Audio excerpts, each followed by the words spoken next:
I'll never forget how I felt that night that I decided to walk into my new identity because I finally knew who I was. I finally belonged.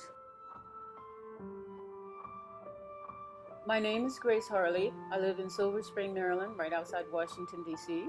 As a kid, I started having feelings for persons of the same sex, even though I was not sexually active and had no thoughts about being sexual. I had experienced a lot of rejection. I was young. I didn't have a name for it. Abandonment, not belonging. Even in my family of origin, I never felt that I belonged. My mother was what you call very, very light complexion. My sister, my brother were very, very light complexion. I was always the darkie in the family. When we would be out as a family, people would see the light-skinned people with the curly hair, the good hair, and then a little black kid, me. From very, very early in my life, I've always been different physically.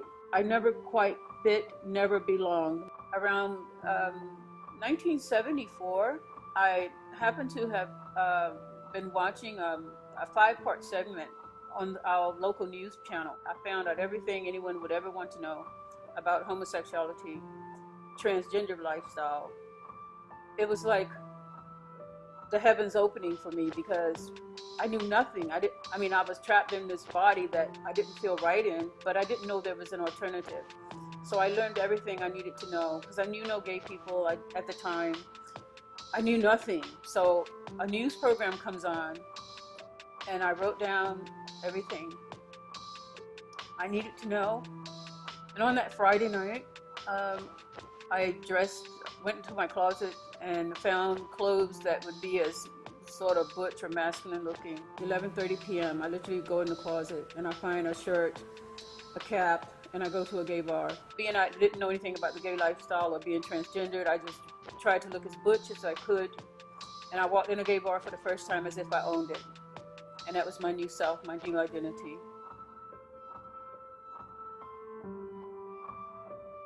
I'll never forget how I felt that night that I decided to walk into my new identity because I finally knew who I was. I finally belonged. I was accepted. I was who God had created me to be. I remember going to gay pride parades, being very involved in the gay community as far as claiming my life and being who God created me to be, so I thought. For 18 years, I was in and out of relationships. There was always someone that I was involved with right up until the time that my life changed for the better. On August 19, 1992, I took my present female lover out to dinner and discontinued a relationship with her. And from the moment I discontinued that relationship, God instantly healed my mind and changed my orientation. I did not know it. Don't think I sat there and one day I felt myself being transgender and then I felt myself not being transgender. It didn't even happen. It actually was the woman that I had broken up with who told me that I was different. And then later on, it was a gay friend of mine, a buddy, who looked at me and told me my face literally had changed. And she used a word I'd never heard, but she said, "Man, your countenance has changed."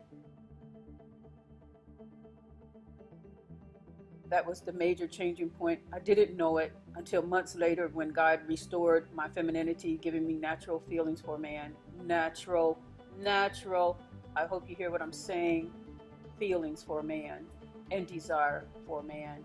I would probably be dead now if it were not for him. For just so many years, I would say I suffered with lack of acceptance. Just plain old being acceptance and rejection, that has been a key factor. And even today I struggle with a rejection because of being an ex-gay. There is an awful lot of rejection or disregard. But I'm here today simply to say, especially to those who struggle, God hears your cry and he knows your pain.